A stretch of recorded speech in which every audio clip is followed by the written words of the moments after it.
பிரியமானவர்களே, சங்கீதம் 57 2ஆம் வசனம்.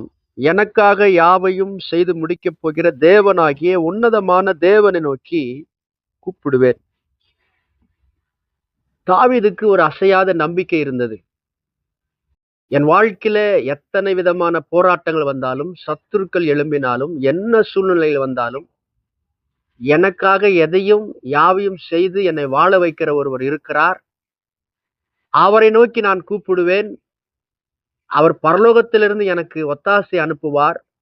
அவருடைய சத்தியத்தின் கிருபையும் அனுப்பி என்னை ரட்சிப்பார் என்ற அசைக்க முடியாத நம்பிக்கை உடையவராக காணப்பட்டார்.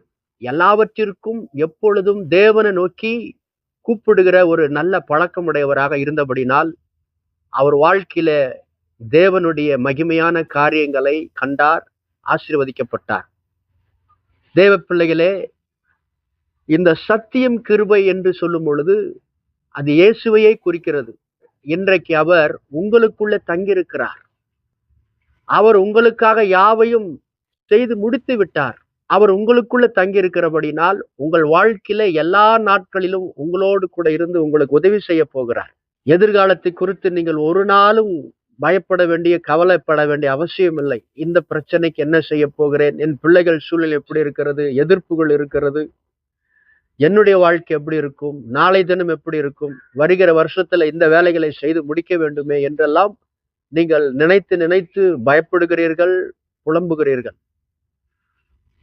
உங்களுடைய அனுதின தேவைகள் மாத்திரமல்ல, உங்கள் எதிர்கால அனைத்து தேவைகளையும் இயேசு ஏற்கனவே கல்வாரி சிலுவையில சம்பாதித்து வைத்து விட்டபடியால், ஒவ்வொரு நாளும் உங்களுக்குள்ள இருந்து உங்களுடைய காரியங்களிலே உதவி செய்து உங்களை குறையில்லாமல் அவர் நடத்துவார்.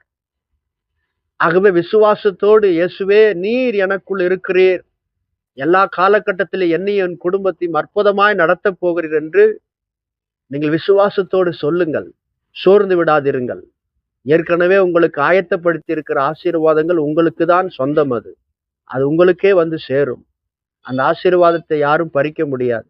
தேவ பிள்ளைகளே, உங்களுக்கு கர்த்தர் செய்த காரியங்களுக்காக நன்றி சொல்லுங்க. நாளை தினத்திலே கர்த்தர் எல்லாவற்றையும் பார்த்து கொள்வார். தாவீதை காட்டில் நீங்கள் பாக்கியவான்கள். உங்கள் வாழ்க்கை நன்றாக இருக்கும். கர்த்தர் உங்களோடு கூட இருந்து உங்களை கிருபையாய் நடத்துவார். அவர் உங்களை கைவிட மாட்டார்.